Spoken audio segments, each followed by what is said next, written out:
It's Monday, and that so happens to be the day that I like to talk about monsters. I'm Geoff Arbuckle, and this is Monster Mondays presented by Film Seizure.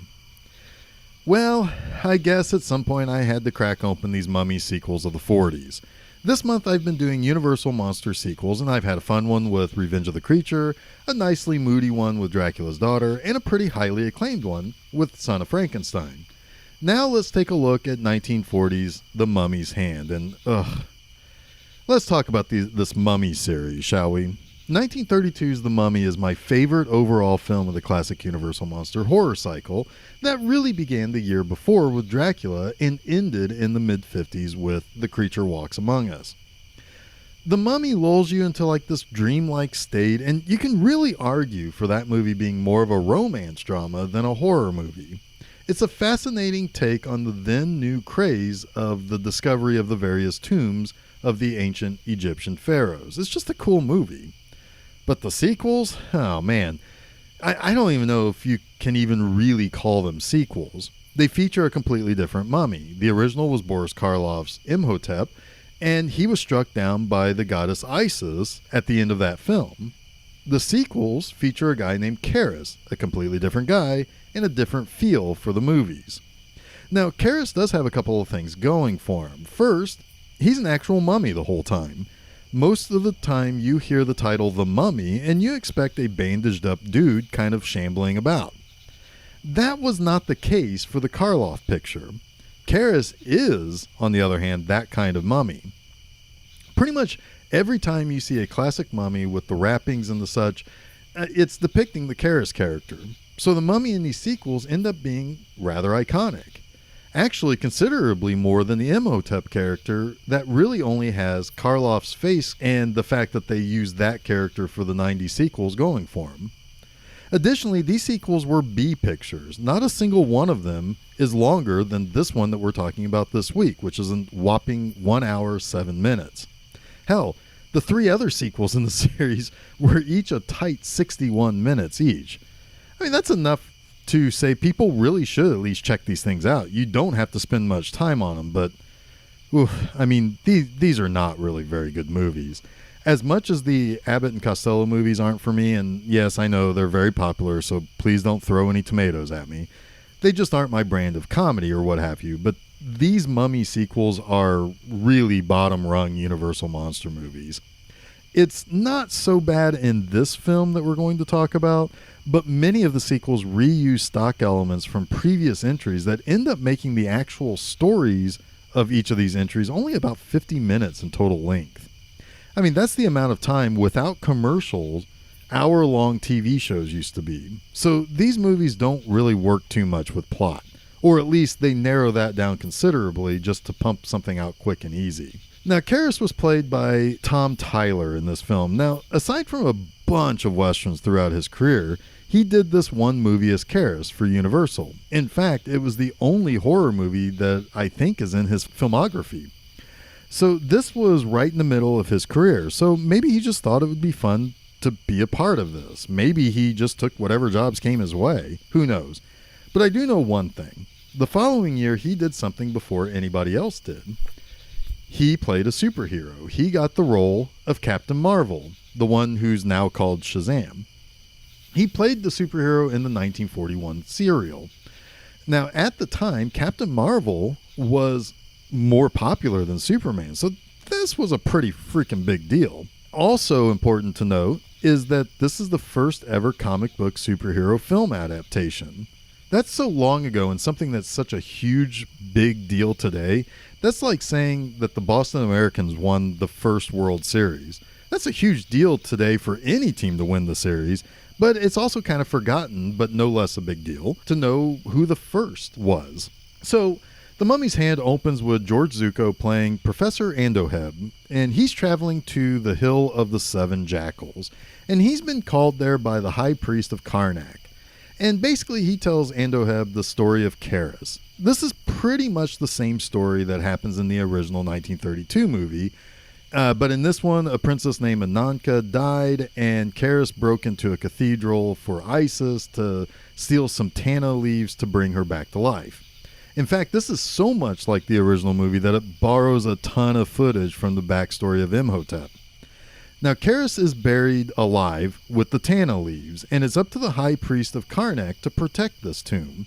You see, Karis is still alive. The Tana leaves is the secret to his longevity, and he'll kill anyone who messes with Ananka's tomb. Brew 3 Tana leaves each night of a full moon and give Karis the drink to keep his heart beating.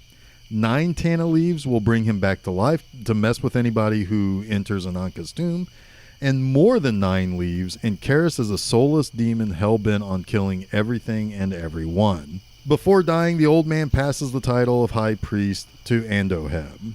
Then we meet 2 goofballs, Steve, kind of a down-on-his-luck archaeologist, and his doofus sidekick, Babe.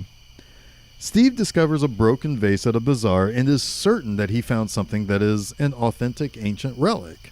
And sure enough, it has something on the vase regarding the Hill of the 7 Jackals. They go to confirm this with, dun dun dun, Professor Andoheb, who instantly calls it an imitation. He refuses anyone to go there with an expedition.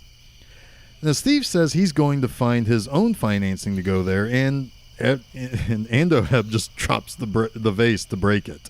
Steve, Babe, and Steve's mentor, Dr. Petrie of the Cairo Museum, decide to go regardless of what Andoheb says. Steve and Babe get funding for their expedition from a touring American stage magician named the Great Silvani. Knowing this, Andoheb goes to the magician's daughter, Marta, and basically tells her that a couple of frauds are trying to swindle her father. So she gets angry with her father when he comes back, A, drunk, and B, knowing that he gave them $2,000 to fund the expedition when they're supposed to be traveling back to the United States. She goes to confront Steve and Babe with a trick gun to get the money back. And Steve tells her that they really do believe in what they're doing and what they're looking for, and that they also feel bad when they find out that they took the last dollar the Silvanis had. So to keep an eye on them, she tells them that she and her father are going to go with them. They do find the entry to the tomb of Karis and the Tana leaves. The problem, though, is that they find no existence of anything related to Ananka. So they feel kind of fairly defeated because Ananka would have had treasures buried with her, so finding a guy instead of a lady mummy is a bummer.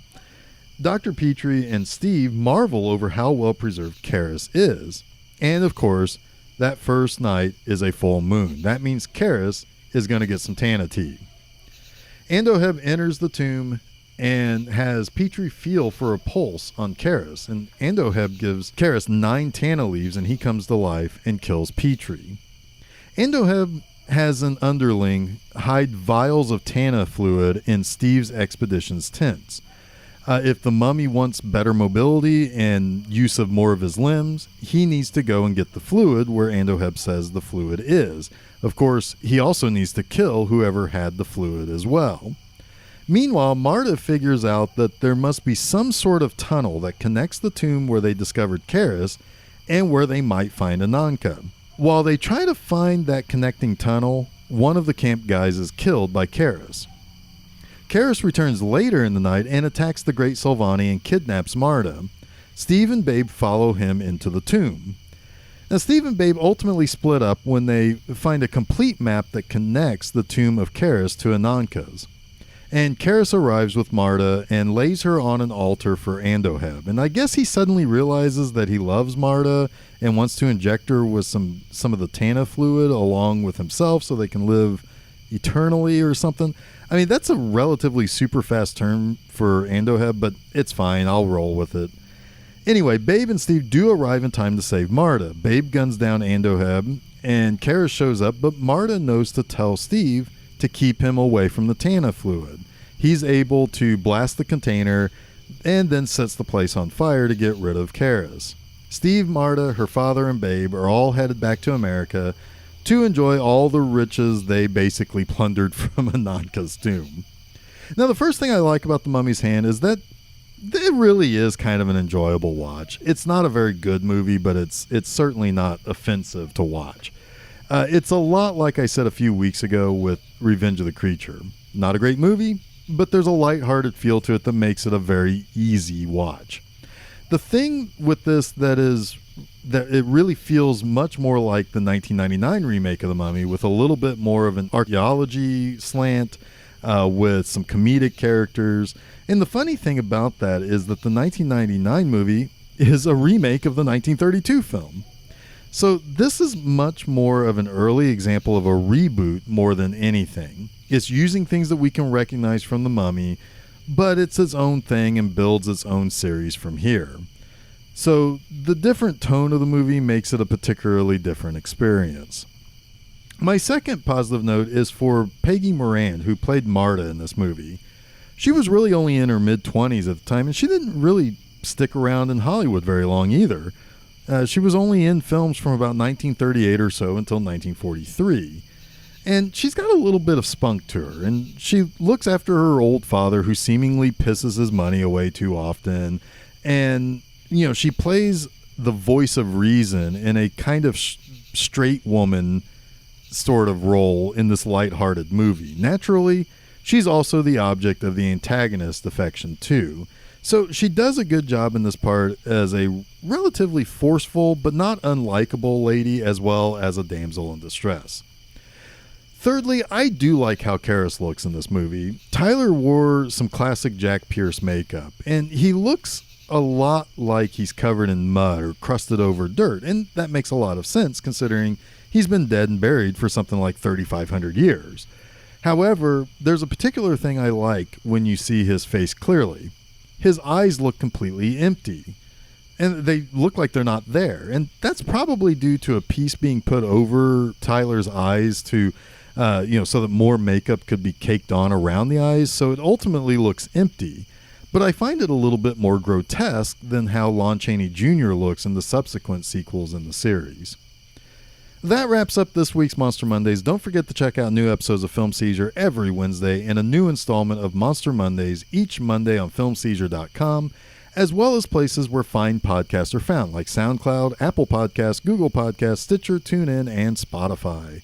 Additionally, hop on over to Facebook and Twitter to follow us by just searching for Film Seizure.